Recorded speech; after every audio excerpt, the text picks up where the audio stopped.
नमस्कार, मैं अमृत तिवारी और आप देख रहे हैं इंडिया न्यूज़ पंजाब हिमाचल। इस वक्त की आपको बता दें बड़ी खबर है हिमाचल प्रदेश से। हिमाचल प्रदेश बीजेपी के अध्यक्ष जो हैं वो चुन लिए गए हैं। सुरेश कश्यप को जो है जिम्मेदारी दी गई है प्रदेश अध्यक्ष पद की। जो है बीजेपी के सुरेश कश्यप जो हैं उन्हें अध्यक्ष बनाया गया है। आपको बता दें कि राजीव बिंदल के इस्तीफे के बाद से जो है यह पद खाली था। दरअसल राजीव बिंदल जो है एक ऑडियो मामले जो कि पीपीई किट घोटाले से जुड़ा था, उसमें नाम सामने आने के बाद जो है उनके जो है तमाम तरह के उन पर जो है आलोचनाएं शुरू हुई थी, विपक्ष की तरफ से हमले बोले गए थे, जिसके बाद राजीव बिंदल ने इस्तीफा दे दिया था। और उस इस्तीफे के बाद से जो है बीजेपी प्रदेश अध्यक्ष पद जो है यह खाली था। और इस रेस में कई नाम जो है वो दावेदार थे, कई रेस में थे, शामिल थे, लेकिन इस पर जो है आखिरी मुहर आपको बता दें कि शिमला संसदीय क्षेत्र के सांसद सुरेश कश्यप पर जो है लगा है। सुरेश कश्यप जो हैं वो बीजेपी के प्रदेश अध्यक्ष इन्हें नियुक्त किया गया है। तो इस वक्त की जो है हम बड़ी खबर बता रहे हैं, हिमाचल प्रदेश की जो है बड़ी खबर है कि राजीव बिंदल के इस्तीफे के बाद जो पद खाली था प्रदेश अध्यक्ष पद का भाजपा के, उस पर जो है सुरेश कश्यप को जो है काबिज किया गया है। सुरेश कश्यप पर जो है पार्टी ने विश्वास जताया और उन्हें हिमाचल प्रदेश के बीजेपी अध्यक्ष पद का जो है जिम्मेदारी उन्हें सौंपी है।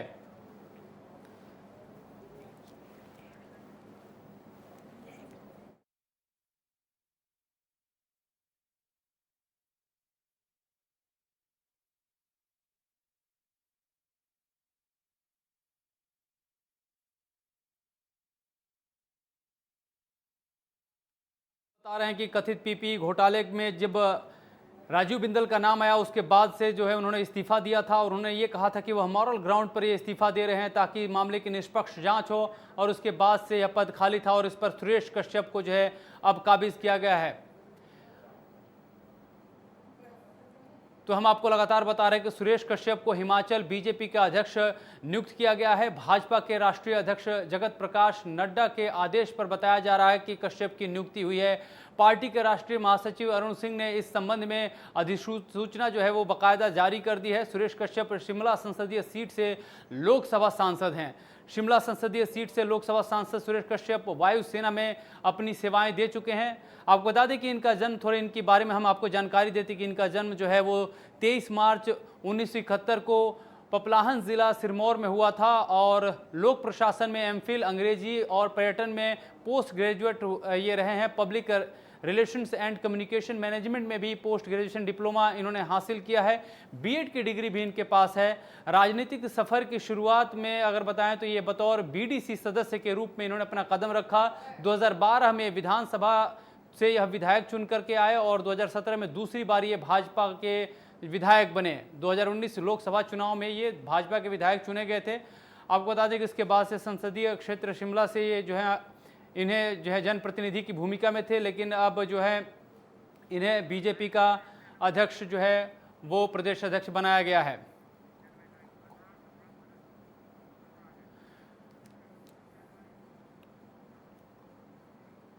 तो इस पूरी खबर पे जो है हमारे साथ हमारे सहयोगी अनुराग हमारे साथ जुड़ गए हैं।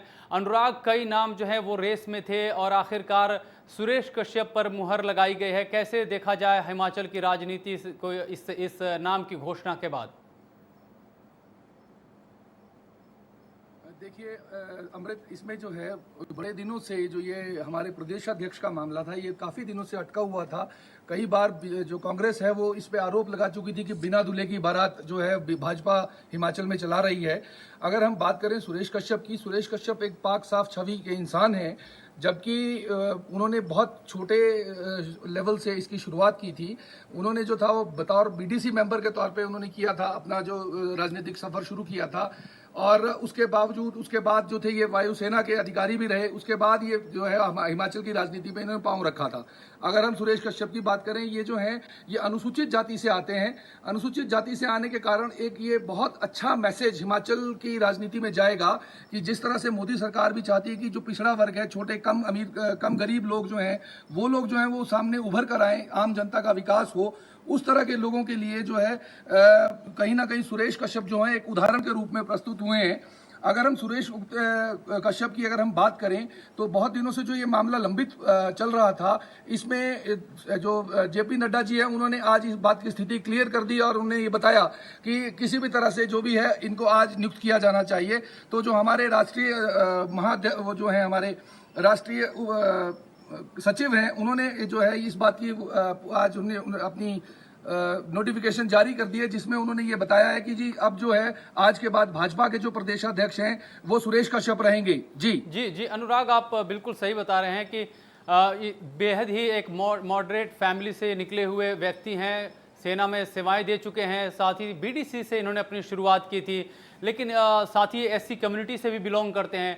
ये तमाम चीज़ें सही हैं, लेकिन जिस तरह से प्रदेश की जो राजनीति है हिमाचल प्रदेश की, उसमें दो चीज़ें बड़ी अहम है। एक तो विपक्ष का जिस तरह से लगातार निशाना बनाना, और दूसरा है पार्टी के अंदर भी खेमेबंदी भी है।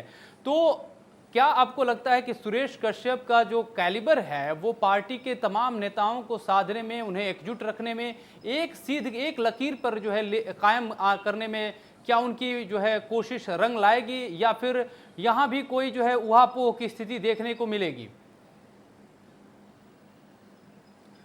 देखिए, अगर हम अमृत जी इस बारे में बात करें तो पहले बहुत से नाम निकल के आ रहे थे, फिर एक बार तो इंदु गोस्वामी का नाम जो था वो बिल्कुल स्पष्ट तौर पे क्लियर आने लग गया था कि इंदु गोस्वामी जो है उनको यहाँ का प्रदेशाध्यक्ष नियुक्त कर दिया जाएगा। परंतु कहीं ना कहीं उनकी डोमिनेटिंग नेचर होने की वजह से सुरेश कश्यप को लाया गया, क्योंकि सुरेश कश्यप जो है वो बहुत पब्लिक फिगर हैं और आम जनता से जो है वो बहुत मिलजुल कर जो है वो रहते हैं। अगर आप पूरे हिमाचल के शिमला संसदीय क्षेत्र को देखें तो उसमें उनका बहुत ज़्यादा पब्लिक कॉन्टैक्ट बहुत अच्छा है। जैसे भाजपा के अगर हम बिंदल जी की बात करें, उनका भी पब्लिक कॉन्टैक्ट बहुत अच्छा था, इसी वजह से उन्हें जो था वो भाजपा का प्रदेशाध्यक्ष चुना गया था। उसी के चलते जो है सुरेश कश्यप को जो है उसका जो है अब हमारे प्रदेशाध्यक्ष की नियुक्ति की गई है, क्योंकि उनको कहीं ना कहीं लगता है कि आम जनता को पकड़ कर रखने के लिए और आगे आने वाले चुनाव में जितनी अच्छी पकड़ सुरेश कश्यप की, क्योंकि कहीं ना कहीं कोई ना कोई तबका छूट जाता था, सुरेश कश्यप उस तबके को जो है वो पकड़कर ऊपर लाने के लिए सक्षम है, और उससे हमारे जो अगर हम बात करें हिमाचल की बीजेपी की स्थिति ज्यादा मजबूत होगी। जी अनुराग, एक बड़ा चैलेंज ये भी है कि हिमाचल प्रदेश की जो सियासत है, अगर पार्टी स्तर की ही बात करें तो कहीं ना कहीं वो दो धड़ों में बटी हुई भी दिखाई देती है। जैसे कि ऊपरी हिमाचल और निचले जो है हिमाचल, उसकी बात होती है, पहाड़ों की बात होती है। इस दौरान देखा जाए तो बीजेपी में भी अगर देखा जाए तो खासतौर पर अगर कांगड़ा जिले की बात करें तो यहाँ पे जो है एक नए तरीके का जो है एक सुगबुगाहट है, एक विरोध प्रतिरोध जो कह सकते हैं पार्टी के भीतर दिख रही है। हमीरपुर पहले से ही लामबंद जो है वो दिखाई देता रहा है, भाजपा की जो एक धड़ा है। तो इन सब चीज़ों को माना कि ये लोकप्रियता इनकी शिमला और ऊपरी इलाकों में ज़्यादा है, क्या निचले इलाकों में भी इनकी लोकप्रियता है? नेताओं को समझाने में ये सफल रह पाएंगे उनको एक साथ एक मंच पे लाने में? देखिए अमृत जी, इसमें एक बहुत बड़ा यक्ष प्रश्न है, क्योंकि हर बार ऐसा होता है कि दो धड़ों में बढ़ जाता है। जैसे हम कांग्रेस की बात करें तो कांग्रेस में जब राजा वीरभद्र सिंह ऊपर हिमाचल के ऊपरी तबके से आते थे तो नीचे में बड़ी परेशानी रहती थी। वैसे ही स्थिति सेम भाजपा के लिए भी थी कि कई बार जब नीचे का जैसे चल रहा था कि जब धूमल सरकार थी तो धूमल जी जो थे वो हमीरपुर क्षेत्र से थे, परंतु अब जो है इसका एक सीधा फायदा जो अभी जो मिल रहा है, क्योंकि अब जो हमारे चीफ मिनिस्टर हैं वो हैं हमारे मंडी जिला से, और इधर को अगर हम बात करें तो ये वाला जो एरिया था हिमाचल के ऊपरी भाग जो था वो छूट रहा था। ये बीजेपी ने बहुत अच्छा, मुझे लगता है कि बहुत अच्छा स्टेप उठाया है कि दोनों को सिंक्रोनाइज करने की कोशिश की है भाजपा की शिमला संसदीय सीट को देने की वजह से, क्योंकि कहीं ना कहीं ऊपरी भाग जितना भी था वो छूटा हुआ महसूस करता था, अपने आप को अनाथ महसूस करता था। अब जो सुरेश कश्यप आए हैं उससे क्या है कि नीचे की तो पकड़ जयराम जी के पास ऑलरेडी है। अगर हम पूरे प्रकरण को देखें और इसको बड़े एक सिनेरियो में देखें तो हम ये बात को रियलाइज करेंगे कि जो निचला मंडी, हमीरपुर, कांगड़ा, बिलासपुर जितना भी ये एरिया है इसमें जयराम ठाकुर की बहुत अच्छी पकड़ है।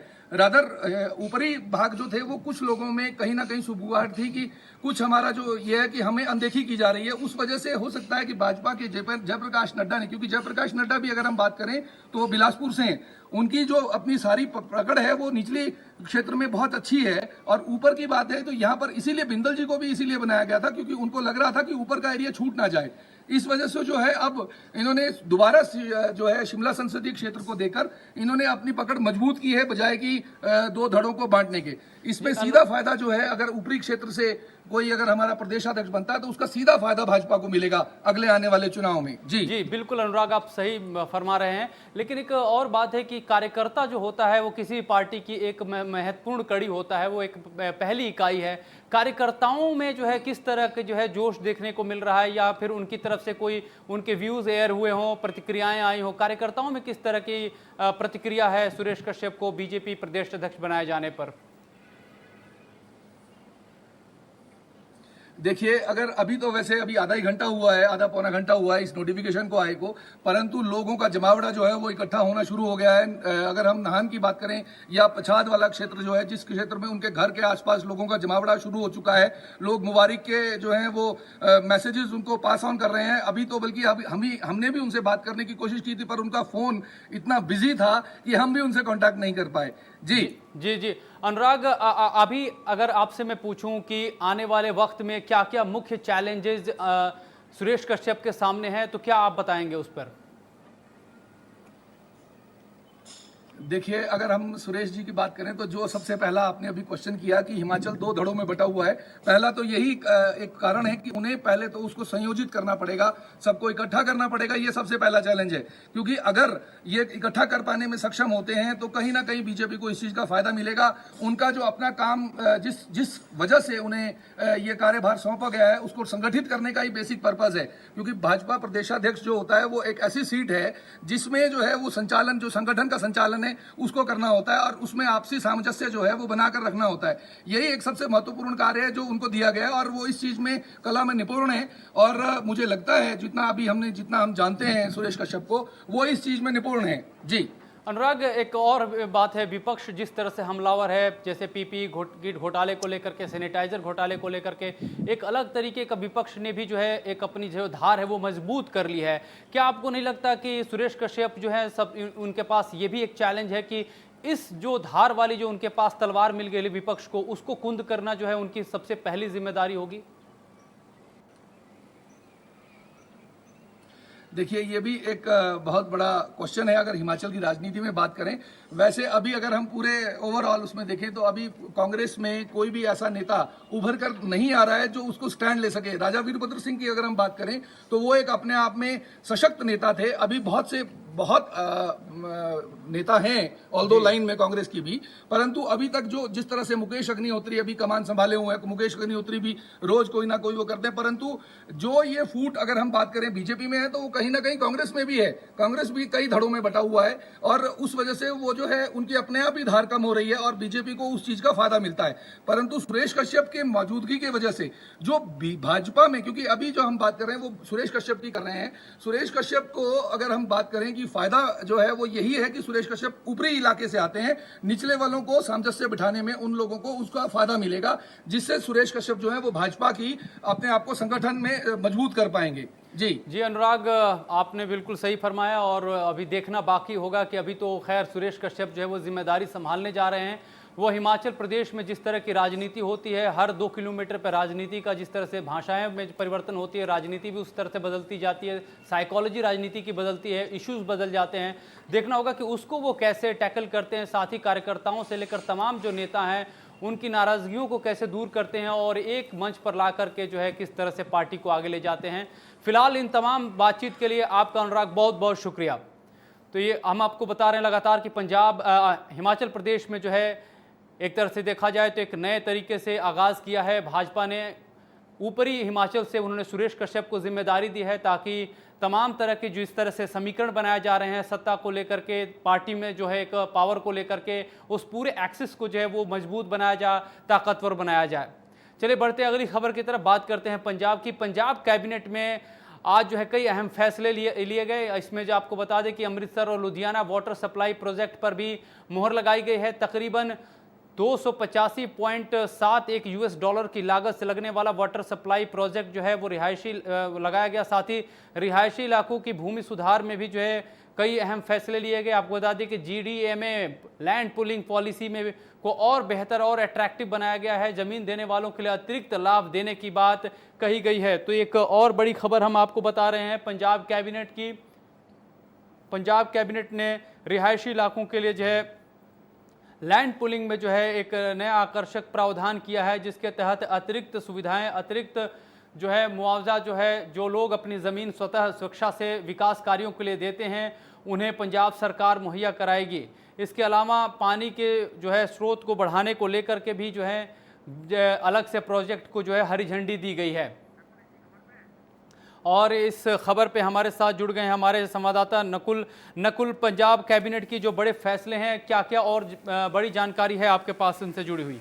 बिल्कुल अमृत दस दिए, अज पंजाब कैबिनेट की बैठक हुई, उहदे च अहम फैसले लए गए, जिस तो सब तो अहम फैसला अगर देखा जाए गमाडा लैंड पूलिंग पॉलिसी नूं लैकर जिहड़ा लिया गया।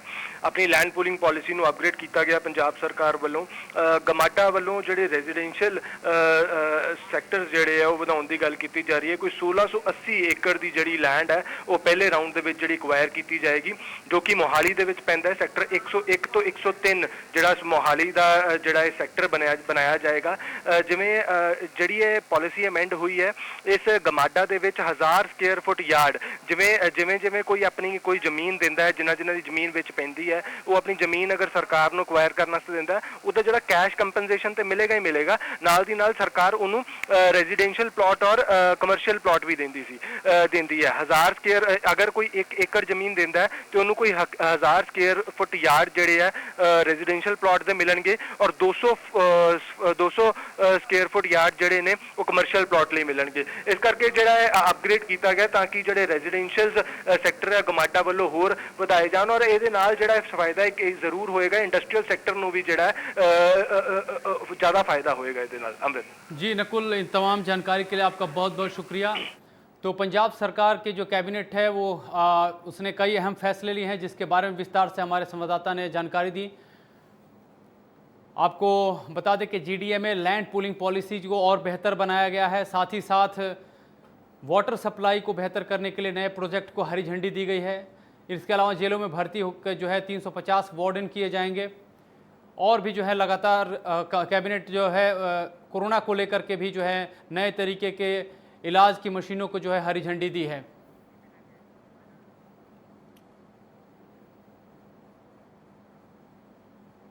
वहीं पंजाब सरकार की ओर से बुजुर्गों के लिए पेंशन योजना जारी की गई है, जिसकी साल 2017 में घोटाले के कारण जांच के आदेश जारी किए गए थे। आपको बता दें कि इसमें पुलिस ने अपनी पड़ताल में पाया कि पंजाब भर में बुढ़ापा पेंशन योजना में करीब 70,137 लोग अयोग्य हैं। वहीं अब इसमें मानसा ज़िले की बात करें तो मानसा ज़िले में करीब 6,663 लाभार्थी अयोग्य पाए गए हैं। यानी कि पूरे मामले अगर मैं देखें अगर पंजाब में तो बहुत काफ़ी संख्या में जो लोग हैं वो अयोग्य सामने आए हैं। जो पात्र नहीं थे उनको जो है पात्र जो है वो बनाया गया है। बुढ़ापा पेंशन की बात कर रहे हैं हम, तो ये भी मामला जो है पंजाब में अब लगातार तूल पकड़ता जा रहा है। सरकार जो इसकी जांच की बात कर रही है, और इस पूरे पेंशन में जो है आपको बता दें कि गोलमाल की बात जो है वो बात सामने आ रही है, क्योंकि जो पात्र लोग नहीं थे उन्हें जो है वृद्धा पेंशन, बुढ़ापा पेंशन दे दिया गया है।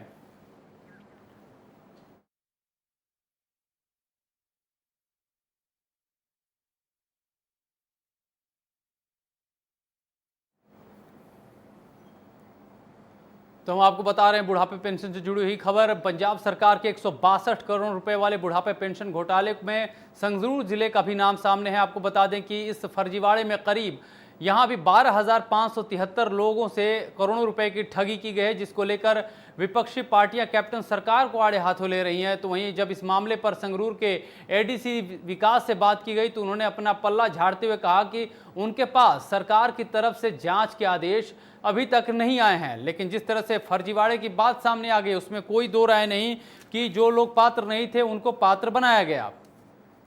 ਜਿਹੜੇ ਇਹਨਾਂ ਦੇ ਸਰਵੇ ਮੁਤਾਬਕ ਜਿਨ੍ਹਾਂ ਨੂੰ ਪਿਛਲੀ ਸਰਕਾਰ ਦੇ ਸਮੇਂ ਗਲਤ ਪੈਨਸ਼ਨ ਜਿਹੜੀਆਂ ਦਿੱਤੀਆਂ ਗਈਆਂ, ਮੈਂ ਸਮਝਦਾ ਕਿ ਇਸ ਤੋਂ ਵੱਧ ਲੋਕ ਮਾਰੂ ਫੈਸਲਾ ਜਿਹੜਾ ਉਹ ਨਹੀਂ ਹੋ ਸਕਦਾ ਹੈਗਾ। ਇੱਕ ਪਾਸੇ ਜਿੱਥੇ ਦਿੱਲੀ ਦੀ ਅਰਵਿੰਦ ਕੇਜਰੀਵਾਲ ਸਰਕਾਰ ਆਪਣੇ ਪੈਨਸ਼ਨ ਧਾਰਕਾਂ ਨੂੰ 2500 ਦੀ ਬਜਾਏ 5000 ਰੁਪਏ ਪ੍ਰਤੀ ਮਹੀਨਾ ਪੈਨਸ਼ਨ ਦੇ ਰਹੀ ਹੈ, ਉੱਥੇ ਹੀ ਕਰੋਨਾ ਦੇ ਇਹਨਾਂ ਦਿਨਾਂ ਦੇ ਵਿੱਚ ਲੋਕਾਂ ਨੂੰ ਐਡੀਸ਼ਨਲ ਸਪੋਰਟ ਦੇਣ ਦੀ ਵੀ ਪੰਜਾਬ ਸਰਕਾਰ ਵੱਲੋਂ ਅਜਿਹਾ ਫੈਸਲਾ ਲੈਣਾ ਮੈਂ ਸਮਝਦਾ ਕਿ ਲੋਕ ਮਾਰੂ ਫੈਸਲਾ ਹੈ।